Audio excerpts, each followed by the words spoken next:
I feel privileged that the sustainability that I have learned about in the first half of my life is coming through in the second half of my life.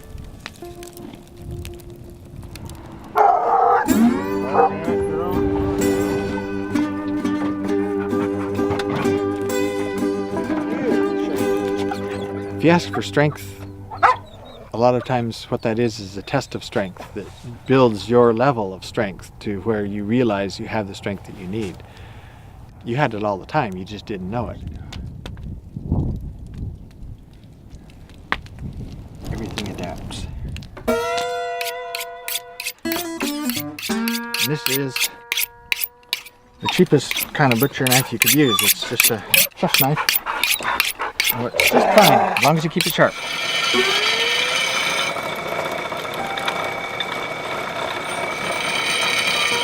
The old gun I use, it's a 1909 ancient old rifle.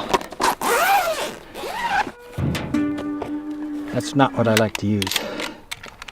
I don't like to because it puts a bullet hole in the skull, and to use the skull for ceremonies doesn't seem respectful to have a bullet hole in the center of the skull. I worry about you when you're in an open field.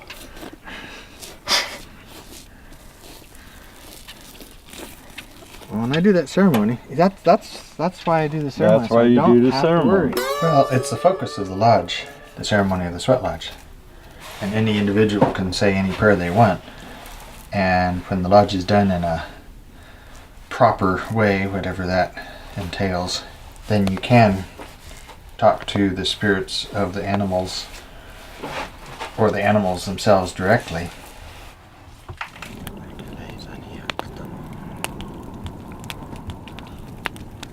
Prayer ties for the buffalo kill. And one of those buffalo out there is the one that we're asking during the lodge for.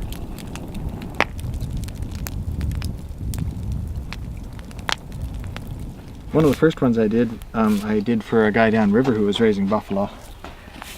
He said, well, I'm going to bring my big gun. He'd never killed a buffalo before. And I says, okay, it's your buffalo. You can shoot it. That was a mistake. And he was standing, 100 feet away. Goes, kaboom! And the buffalo turned around and looked at him and says, huh? And kaboom! Shot him again. Shot him 3 times before the buffalo started walking off. And he shot him again as he walked off. I put him down with the spear finally. This is what I like to use. And I stick it in through their side, between their ribs, and put it in their heart. That's a treat you don't usually get. No.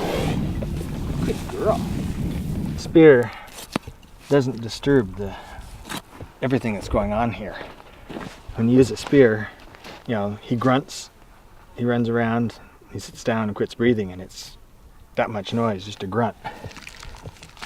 And the rifle, everybody gets excited and everybody starts running around. It disturbs the spiritual energy to a tremendous amount.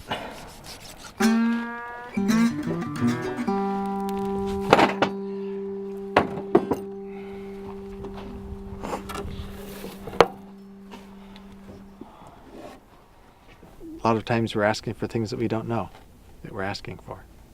And I cringe when I hear this prayer that, oh, I want to pray for Mother Earth to be healthy. And I says, well, if Mother Earth is healthy, she'll probably get rid of humanity. So that's a really interesting thing to pray for. Hey, looks just like my old boy. Tokala boy, how's the Tokala boy? You guys are good. Good boys and girls. Right after high school, I went down to Cal Poly. And what they were teaching in Feeds and Feeding was how to substitute toxic wastes for nutritional value in feed stock. And I was pretty much disgusted with what they were trying to teach me. And they also said, if you don't already own a farm, what are you doing in this class? Because you'll never have enough money to buy your own farm. Well, I completed my horseshoeing certification at Cal Poly and didn't go back for enrolling in any of my other classes. We invested in 80 acres right here. And part of the decision to move on to this land was based on going into a ceremony and saying, is this what I need? And it said, it's everything you need. And I'm going, there's nothing here. It's just a wide open pasture. But we drilled a well and got excellent water, and the pastures were enough that I could harvest all the hay I needed for the year. And the buffalo are tickled pink to be in this situation, and the sheep have enough to eat, and they're providing the income that I need to create this sustainable farming. I'm tickled with my lifestyle.